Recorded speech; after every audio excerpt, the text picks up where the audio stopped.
the 3 finalists in the Clarins Most Dynamic Woman Award. It's Leigh Bristow, who's the founder of Sumbandila, and then we've got Andy Clarke from Botshabelo, and Riana Robinson, the founder of Ripple Reading. The award recognizes inspiring women who are improving the lives of disadvantaged and underprivileged children in South Africa. This morning we talked to all 3 of them in the upcoming awards. Ladies, thank you very much for joining me. And compliments of the season. Maybe, Leigh, let's start with you. Let's just talk about the organization and the kind of work that you're doing and why it was recognized. Sumbandila, which is a Venda word, it means show the way, is in the Vembe district of Limpopo. It's a 3-pronged program. We select from about 600 grade 7 students. We select extraordinary children from underprivileged backgrounds. Some of them go on a full scholarship in an independent school. Others go on to our Saturday school program. And then we have a university program. We assist children to get to university, get funding, and we mentor them through the university process. Okay, Riana, you quickly. Ripple Reading supports and empowers children from underprivileged areas in Lanseria. We focus on literacy and leadership development. Andy?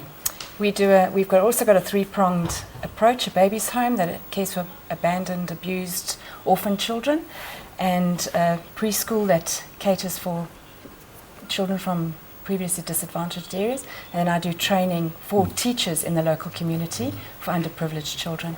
Riana, I can only imagine you're not doing this for awards, you're doing this because there's a need in the community, you identified something. But when something like this happens, we identified, what does that say to you about the work you're doing?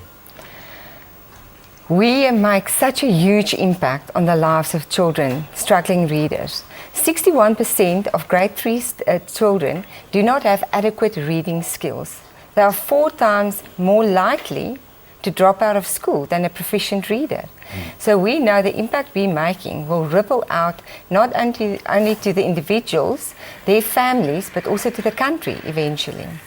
Leigh, I can only imagine that these are the kind of things that it's a passion project. This is something that sits close to your heart. This is not a day-to-day job because you're literally affecting the lives of people.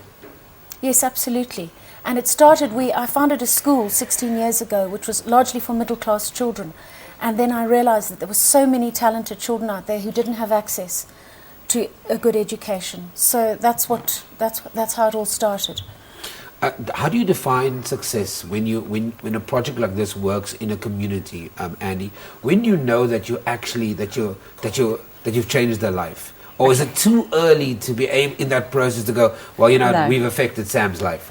No, you can see almost immediate results. When you pour your life into somebody, they come alive. For me, it's a 5-year-old child that suddenly the love of learning comes back on in their eyes, and because they're having a proper stimulating program in their preschool. It's the woman whose chin goes up, her shoulders go back, she says, I can do this.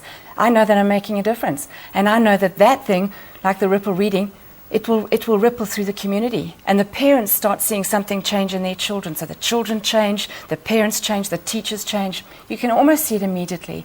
And then we keep following up, obviously, to make sure that those schools are still doing what they're doing, keeping the love of learning on in the children's eyes, women's eyes, the community. It's great. The other thing that's also important, Leigh, I think it's that I know that you're affecting change, but that you're also empowering other women who don't have those mentors in their immediate environment, who by interacting with you and seeing the work you're doing, you're leaving a mark on somebody who then leaves that mark on someone else.